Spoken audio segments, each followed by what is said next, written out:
Hello Virgo. So I finished up that special twin flame reading for you guys, and Archangel Michael came through and said that I actually need to do a kind of like an educational message to help everyone.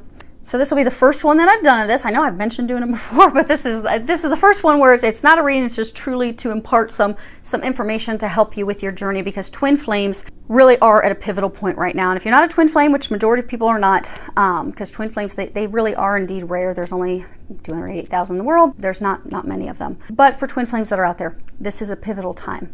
It is a very important time for twins. Union is upon us, union is starting to occur, but there are some things that, because we are in the midst of our timeline.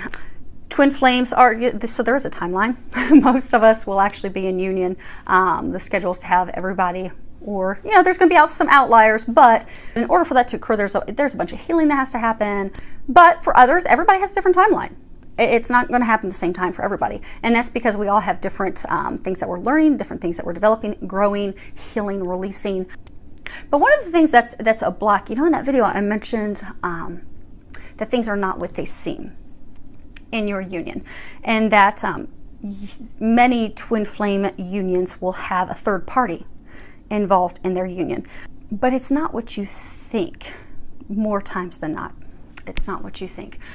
Typically these are situations where it's a lover, a partner, a spouse, ex-spouse. But a lot of times it's a partner that it's like an ex, but they keep bouncing back to that person. And what tends to happen is, now these are the norms, there are going to be things outside the norm, but typically what happens, if there is a third party involved, he will continue to go back to this ex, this person of his, and can't seem to break the ties with that person. Well, meanwhile, the divine feminine's like, what in the world? He's a cheater, he's lying, he's deceiving me. Well, not lying, because he won't come right out and lie. He just won't share the details of what's going on. But he'll just keep disappearing and keep going back to this person. And it doesn't make sense. But what I found with all my clients and my own experiences is that things really are not what they seem. What you'll find, and not what they seem in a couple different areas. So there's like the physical area. So you may find once you do come into union that, he was physically stuck in a contract with her. Maybe they shared property, or they had a shared business. For some, there's like shared estates. Like a family member had passed and there was a shared estate, but he had to continue to play nice and be in this agreement to get his portion of the estate. But there's truly a contract, a binding contract that kept him stuck. Now with many of the others, what you'll find is, you might find both actually with some of them, but you'll find it's actually a spiritual contract that keeps him stuck. And it's usually a contract with a feminine. And it's funny because the feminine, and I have all these clients, and there are some actually true males that are actually the divine feminine, they open up first.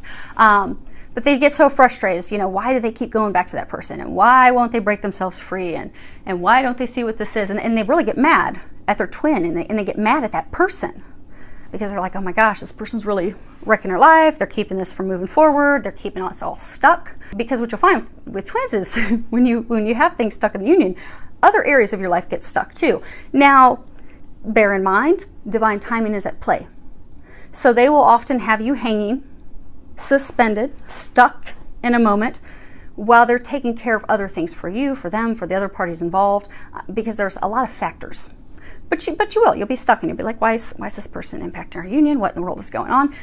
But I have found with nearly all of my clients in that situation, as well as myself, that it's actually the contract with the divine feminine from a past life, and then that person is now with your twin in this lifetime. To share a little bit of my experience, so my twin kept going back to an ex of his, and if you would have asked him, he'd probably be like, I don't know why I keep going back. It's not good. I don't understand.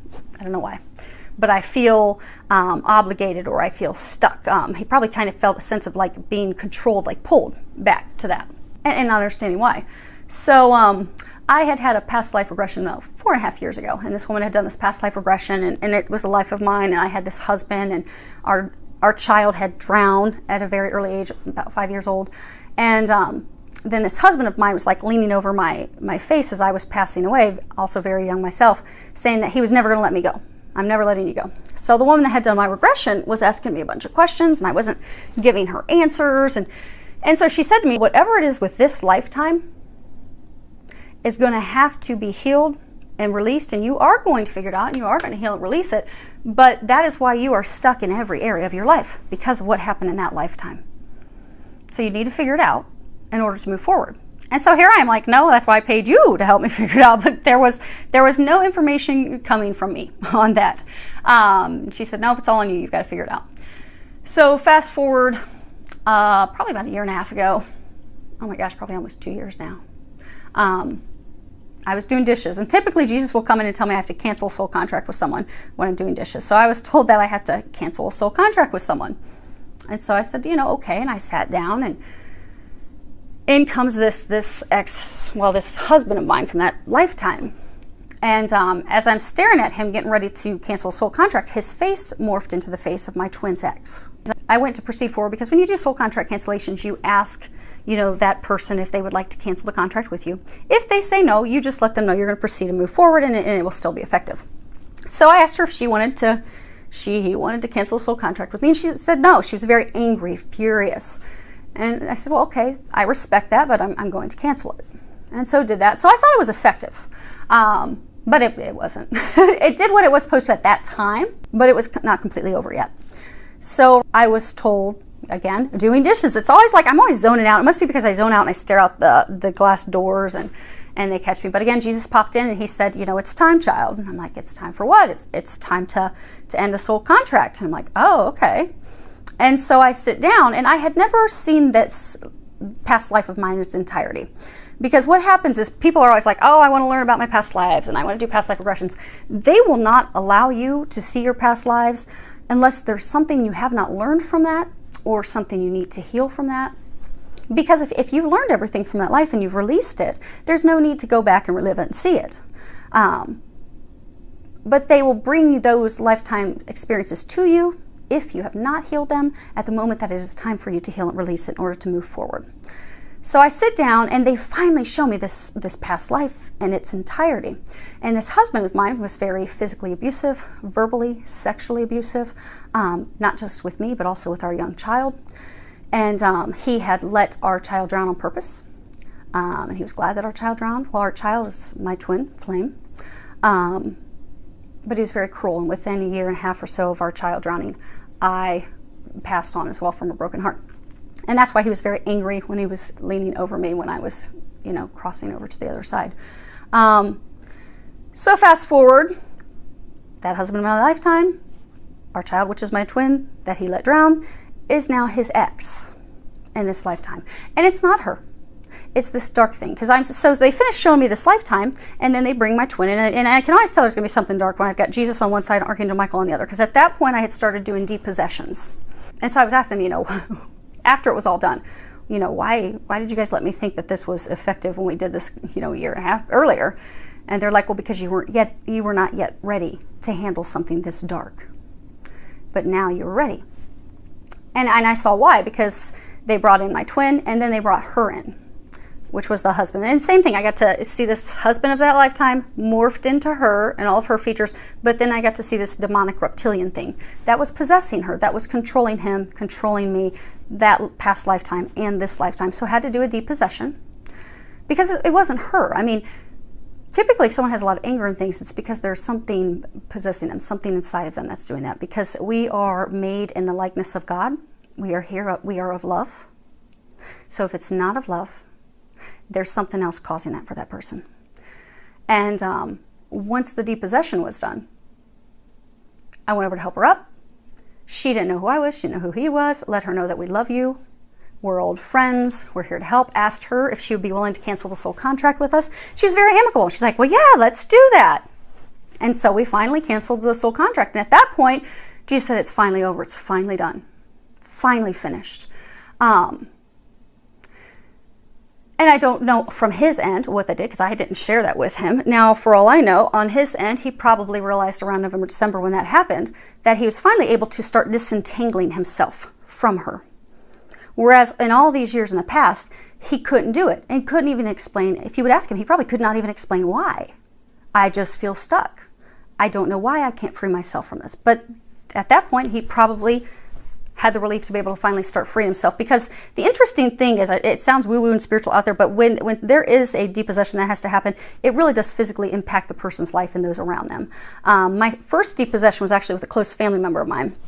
And I had for a long time kept having to cut these cords between her and I, because I would just feel overwhelmed with this anger. And I even asked her about it at one point. I said, do you sometimes just feel overwhelmed with anger and fury and just being filled with hatred and anger?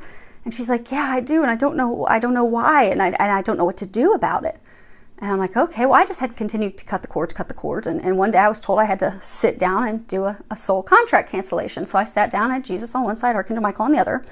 And in comes this family member of mine, and then her face morphed into this reptilian, demonic-looking thing. And one of its arms sprouted out to go and grab me, and Archangel Michael cut the arm off and said, no, not anymore. You're done. It's over today. And Jesus leaned over and told me, tell it to get out of her, child. Command it to get out. And I was like, no, because I was terrified. I was physically trembling. I've never been so scared. And I'm like, no, Jesus, you tell it to get out of her. And he's like, no, little one, you have to realize your power. Command it to get out of her.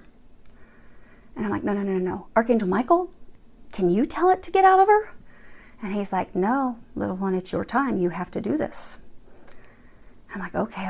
And so commanded it to get out. It was probably the weakest sounding command ever, but it worked. It was effective. It got out of her. I did not tell this family member of mine that until a few months later. We were talking. I asked her, how are you feeling? How have you been doing? And she's like, good. And I said, well, that anger that you were having, are you still having that anger? And she's like, no, I'm not. It's like completely gone. And so I, knowing the date of when we did depossession, asked her, I said, oh, so has it been gone for about 3 months? Maybe it stopped around this time. And she's like, yeah, actually, come to think of that, it's exactly when it stopped. She said, it's just great. I don't feel the sadness, the depression, the anger, this total hatred, fury coming out of me. She said, I'm just so happy again. I feel amazing. I don't even know why. So these things sound spiritual when we went out there, but they really do physically manifest in our lives. So with that being said, things are not what they seem with your twin. So if you are in a love triangle with your twin and they continuously go back to someone, please know that there's something spiritual to that. There's a lesson that they're needing to learn. There's a lesson that you're needing to learn. It's likely a soul contract between you and that person. It could be a contract between them. Now, what I've seen with most of my clients, it's a contract between the Divine Feminine. Because with this twin flame journey, it's the Divine Feminine that starts to give birth to this union, to start to do the work. So a lot of this stuff stems with contracts with the Divine Feminine. But what you'll also find with twin flames is one or both of them is going to have someone, a family member, a close friend, a lover, an ex, that is possessed by something demonic, typically. Because there's a spiritual war going on. And the dark do not want twins, which we are here embodying love. That's what it is. We are God's love incarnate. There's a spiritual war going on. Dark does not want that love to be spread. So they will attach to your loved ones to try and stop that from happening. So you will find that. So with that being said, things are not what they seem. So if you're in a love triangle, work on overcoming the fear, and because bottom line, it all stems down to fear. You're fearful that this person is going to keep you from coming to union with your beloved. So you will experience anger and jealousy and sadness and frustration, and oftentimes that is pegged on that person that your twin keeps going back to. But it's not them. It's really a lesson. It's something you may need help. You may need a professional healer to help you and assist you with that. But if you're not to that point and you're not being guided to do those things yet, at least be able to overcome those emotions and come from a place of unconditional love and understanding, and know that this is, when the time is right, you will discover what that lesson is. That is to free the two of you from that when the time is right. And send that person's, whoever they have that soul contract with, send that person love, because they are helping you grow. They're helping your twin grow. It may not seem like it the way it's physically manifesting, that this person keeps going back to them, that you love and want to be with, but they are a soulmate of his and yours. Because soulmates, you know, soulmates are across the board. You can have soulmates that are lovers, family members, friends, but you also have soulmates that their purpose truly is to come into your life and turn it upside down and cause you a lot of turbulence and heartache and challenges, but that's with the intent that the agreement you made on the other side was so that it would help you grow and evolve. And if the person is, if it is something where there is a possession, something that needs to be removed, something that's attached to them, it's not that person that's making them act that way, that's got everyone stuck. It's not that person. That person's loved too. So just keep that in mind. So if you're stuck in a love triangle, just keep that in mind. Come from a place of love. Try to overcome those feelings, those emotions, because things truly are not what they seem. And along your journey, you'll be given the steps, and that's why it's very important to listen to the steps that you're being guided. And if you don't hear Jesus and Angels chat, because we all have different clear skills, different psychic skills. Some of us are seers, some of us are knowers. True twin flames, you're going to have a strong psychic gift. Mine is hearing. I hear them chat all day long. But you may be a seer. So maybe you're getting images of what your next step is. You may not be ready yet to remove from this triangle. Because they may be wanting you to focus on opening up maybe your spiritual gifts so you can do a spiritual practice at some point. Or maybe they're trying to get you physically relocated. They're trying to get you to move. So they're not having your focus on this connection, this union yet, because it's more important for them to have you doing something else. So whatever signs they're giving you, act on those signs. Take those steps, because that's the perfect thing that you're supposed to be doing at that moment. Because it's kind of like a puzzle. All the pieces have to fall in. Kind of like with that soul contract cancellation. I thought it was done a couple years ago. No, that was just the little part that had to be done then. And whatever it was doing, because it obviously wasn't, well, from my knowing, it was not impacting me, but it was doing something to help him. But it wasn't complete. But they will have you do what is meant to happen at that time to put that puzzle piece in. So things will fall in as they're perfectly timed, as they're perfectly meant to. All you need to do is follow the steps and really truly come from a place of unconditional love, knowing that if there really is a love triangle, things really aren't what they seem. It's going to be okay when the time is right, and just keep praying and asking for the guidance. So I hope that helps all of you. Filled with a lot of love, joy, and blessings.